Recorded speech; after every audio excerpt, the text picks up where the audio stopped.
You ever notice how they act like graduation is this magical doorway to freedom, to opportunity, to some great wide open where you get to explore life? Yeah.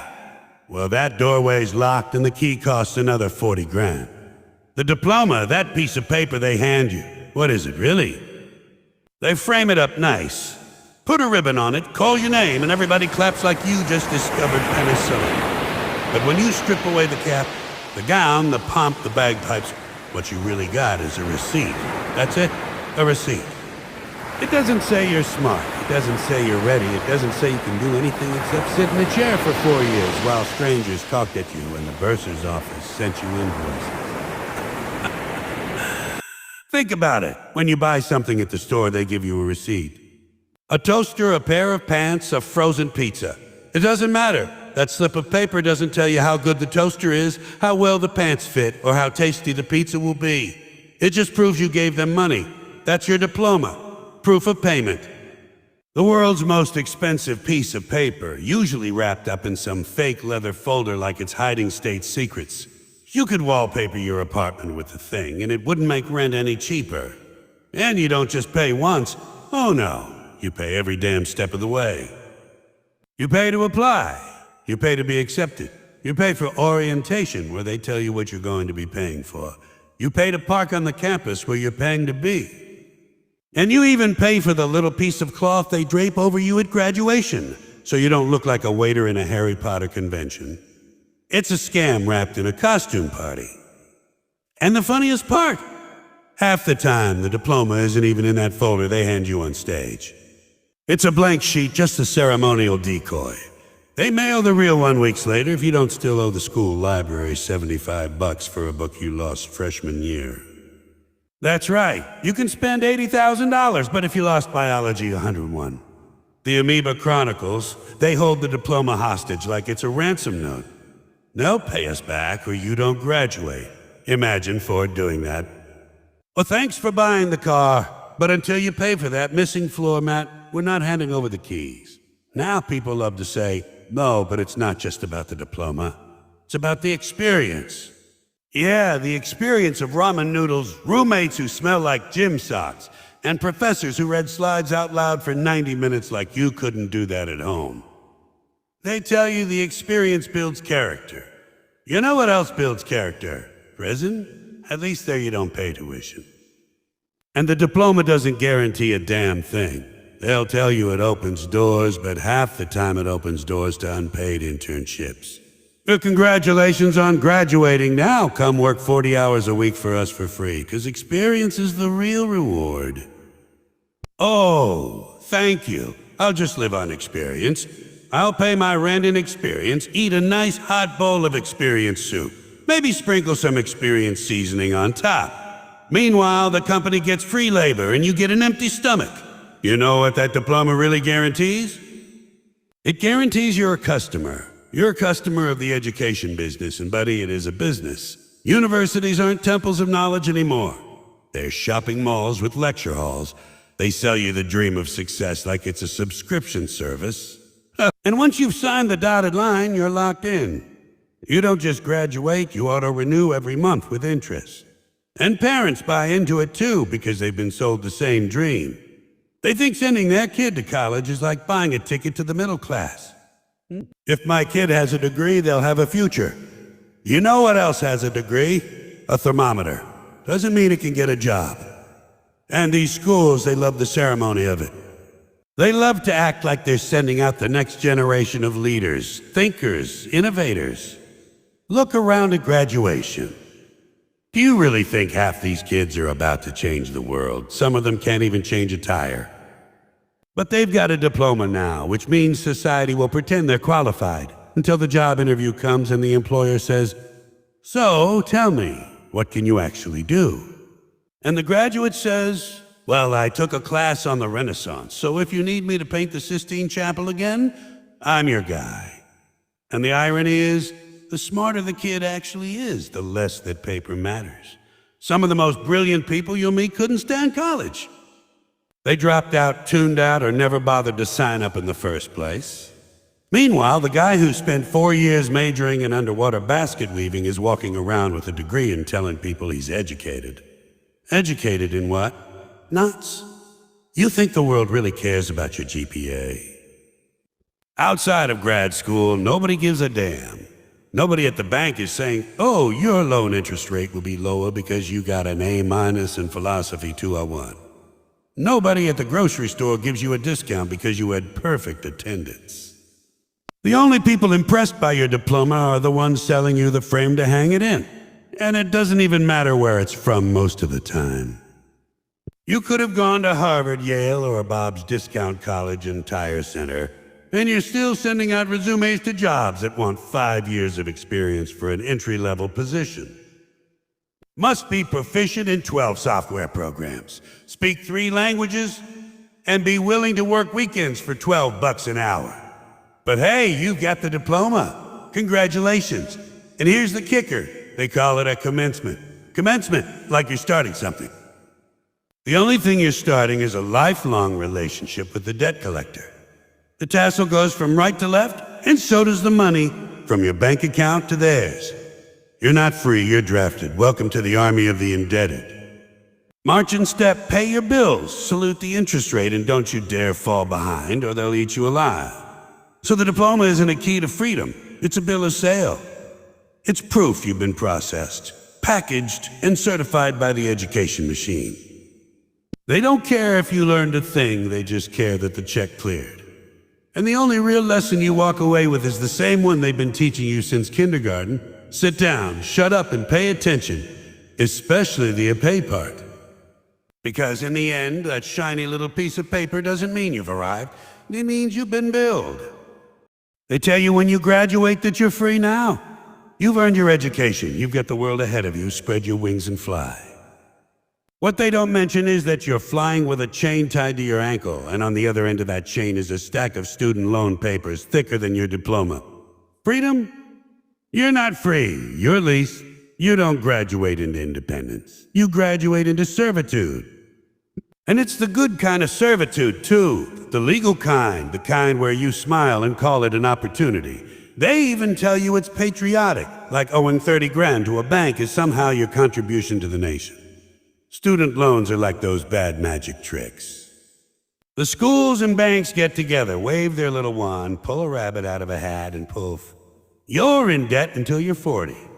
Nobody saw the trick coming because they dressed it up real nice. They don't call it a debt trap. No, they call it an investment in your future.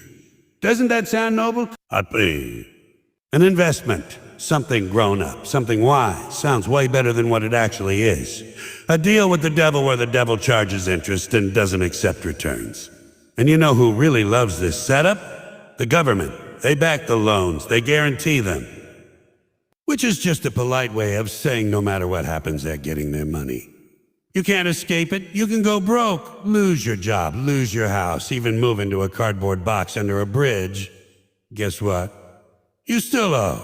It follows you around like a bad smell. They even made sure it was the one type of debt you can't wipe out with bankruptcy.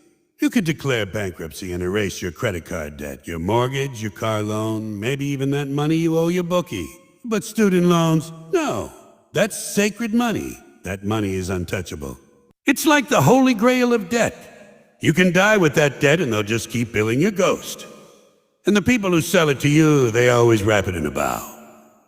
But don't worry, you'll pay it off in no time once you get a great job with your degree. Sure, because the world is just waiting to roll out the red carpet for you and your degree in comparative French mime studies. And meanwhile, the jobs that actually pay, they want experience. 5 years of experience for an entry-level position. How the hell do you get experience if the entry-level job already wants it? You can't. It's like trying to get into a swimming pool where they won't let you in until you're already wet. So what do?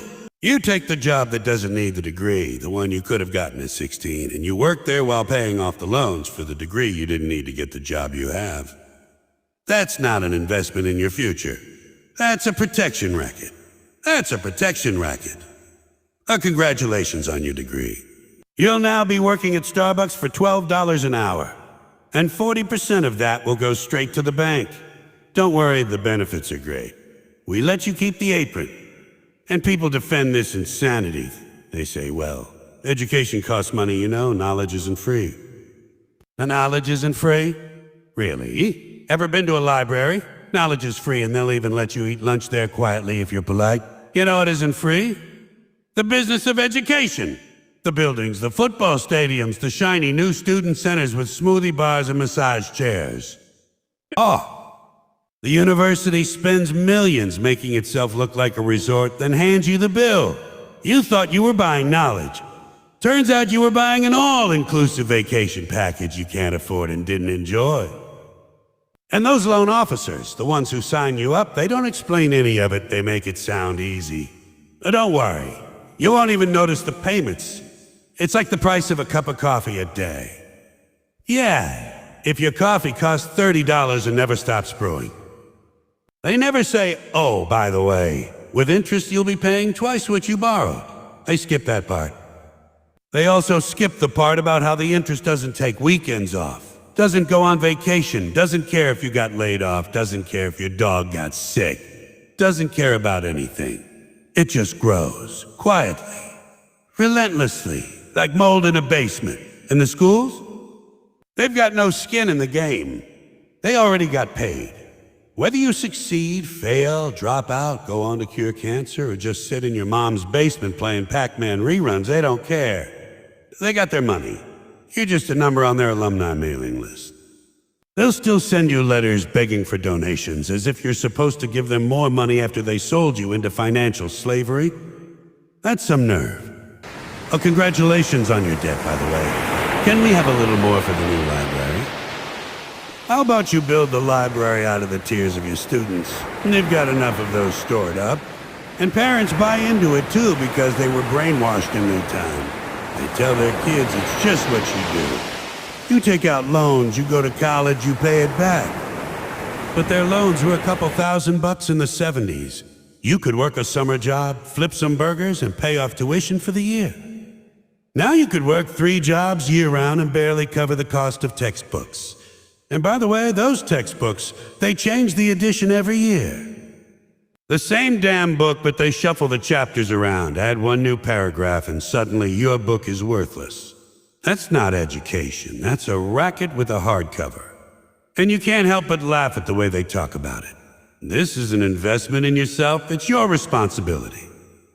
Responsibility? How responsible is it to tell an 18-year-old kid who doesn't know how credit works to sign up for a 30-year loan? They can't even rent a car until they're 25, but they can borrow $40,000 at 18. That's not responsibility, that's entrapment. That's like giving a toddler a chainsaw and saying, use this wisely. And here's the kicker. If you actually pay it off, if you're one of the lucky ones who scrape and claw and finally write that last check, do they throw you a parade? Do they even say thank you? No, you just stop owing, that's it. No confetti, no fireworks, not even a lousy bumper sticker that says I paid my student loans and all I got was this crippling sense of lost youth. So let's stop calling student loans an opportunity, or an investment, or a stepping stone. It's none of those things. It's a trap dressed up like a gift. They tell you you're free, but the first thing they do is shackle you. You walk off the graduation stage with one hand holding a diploma and the other hand signing a check. That's not freedom. That's the beginning of a very long sentence. Because you didn't graduate into liberty, you graduated into debt. So you've got the diploma, you've got the debt, and now comes the big moment. You're supposed to finally step into the world and claim your place. This is what they told you all along, that all the work, all the studying, all the tests, all the sleepless nights fueled by vending machine coffee, it all leads to this. You're ready to succeed. Except your success doesn't look the way they sold it to you. It's not golden doors opening, it's not a red carpet, it's not even a polite handshake. Success is showing up to a job you don't like, with a boss you can't stand, so you can make just enough money to pay for the education that trained you to work the job you don't like. It's a loop. It's a joke with no punchline. You work to pay for learning how to work. That's the system. That's the hamster wheel with a cap and gown on it. And people clap for you like you've escaped something. But you didn't escape, you just switched cages. You went from the classroom cage to the cubicle cage. And the cubicle has worse lighting. At least in the classroom you had windows. Now you're in a room with humming fluorescent lights that make you look like a corpse who knows how to use Excel. And let's not forget the great slogan they love to repeat. Do what you love and you'll never work a day in your life. What kind of bumper sticker nonsense is that? Do what you love. Nobody's hiring for eating pizza or taking naps. And the people who do what they love, half the time they're broke because what they love doesn't pay. So they end up doing what they hate during the day so they can afford to do what they love at night. Until they're too tired to do it anymore. That's not a dream. That's a practical joke. And jobs love to remind you they're like a family. Isn't that nice? Family. You ever notice jobs that say they're like a family are the ones that won't pay you enough to support your actual family? We're like a family here, it means they expect you to work overtime for free. Smile when they screw you and show up to company picnics where the hot dogs taste like regret. And if you try to leave the family, suddenly you're a traitor. A family that fires you if you're late 3 times. Hallmark doesn't make cards for that. And remember all of this, the long hours, the low pay, the endless emails. It's supposed to be justified by the idea of success. You're not doing it for the fun, you're doing it for the ladder. That mythical ladder of success. Everyone's climbing it, step by step, rung by rung. And nobody ever stops to ask where the ladder is going. They just climb because they're told to. And when you finally get high enough to see the view, you realize the ladder's leaning against the wrong wall. You've spent your life climbing into somebody else's building, and guess what? The penthouse is reserved. You don't get there. The ladder doesn't even reach that far. But they dangle it in front of you anyway. They give you promotions, titles, little crumbs to keep you going. Assistant manager, a regional specialist, a junior executive. They pile words on you like toppings on a bad pizza and none of them taste good. And you take it because that's success. Success is collecting meaningless titles while your student loans collect compound interest. You're not climbing a ladder, you're chasing your own tail. And let's talk about the hours. You spend years in school preparing to work. Then you spend the rest of your life working to pay for those years in school. By the time you get home, you've got no energy left for the things you actually care about. You can't paint, you can't write, you can't play music, you can't even sit and enjoy silence because silence feels wasted when you're on the clock all day. So you watch TV instead, because at least the commercials remind you why you're working. So you can buy crap you don't need to fill the house you can't afford in a neighborhood you don't like. You don't like, and that's the big prize. That's the trophy at the end of the race, a pile of stuff. And the companies know exactly what they're doing. They keep you just comfortable enough that you don't revolt, and just uncomfortable enough that you keep grinding. You get a paycheck, you pay the loans, you buy a few toys, and you start the cycle again. And every now and then they give you a raise. A raise that doesn't even match inflation. A raise so small you can now afford an extra cup of coffee every week. That's their idea of generosity. That's their idea of keeping you loyal. And you smile, because what else can you do? You're too tired to fight and too broke to quit. And you're supposed to feel lucky. Lucky to even have a job. Lucky to be part of the system. Lucky to be making payments on your own cage. They tell you stories about people who are worse off, people who didn't get a degree, people who are struggling. And it's true, there are always worse stories. But that doesn't make your story good. That just makes your misery relative. That's like bragging you're the tallest guy in a room full of midgets. You're still short outside. And the funny thing is, the more you work, the more they convince you it's for something bigger. Future, retirement, a golden reward waiting at the end of the rainbow. But by the time you get there, you're old, you're tired, and your best years are gone. You don't get the golden years. They call them that because they cost gold to survive. You get coupons for soup, discounts on medicine, and memories of the decades you gave away. And that's if you're lucky enough to make it that far without being replaced by someone younger, cheaper, or a machine that doesn't take bathroom breaks. And the whole time, the illusion of success keeps you going. Buy a car, buy a house, buy furniture, buy electronics, buy vacation. And every purchase is a pat on the back, a reminder that you're making it. But you're not making it. You're making payments. You're leasing the American dream with no option to buy. And when the bill comes due, you realize the dream isn't yours at all. You were just renting it, like a bad apartment with thin walls and a leaky ceiling. And they keep telling you to be grateful. Grateful for the opportunities, grateful for the education, grateful for the job. But gratitude doesn't pay the bills. Gratitude doesn't fix the car. Gratitude doesn't feed the kids. Gratitude is what they sell you when they've got nothing else left to give. It's the polite way of saying, shut up and keep working. And people buy it because they don't want to admit the truth. They don't want to admit that the ladder doesn't lead anywhere, that the hamster wheel doesn't stop, that the finish line keeps moving farther away. So you keep going. You keep working, you keep paying, you keep hoping. And maybe one day after 40 years, you'll look up and realize the whole system was never designed for you to win. It was designed for you to keep playing. That's the illusion of success. It's not about arriving, it's about staying busy. It's not about freedom, it's about keeping you moving. They don't need you happy, they just need you occupied. Because in the end, you're not working to live, you're living to work. And the only thing moving up is the balance on your debt.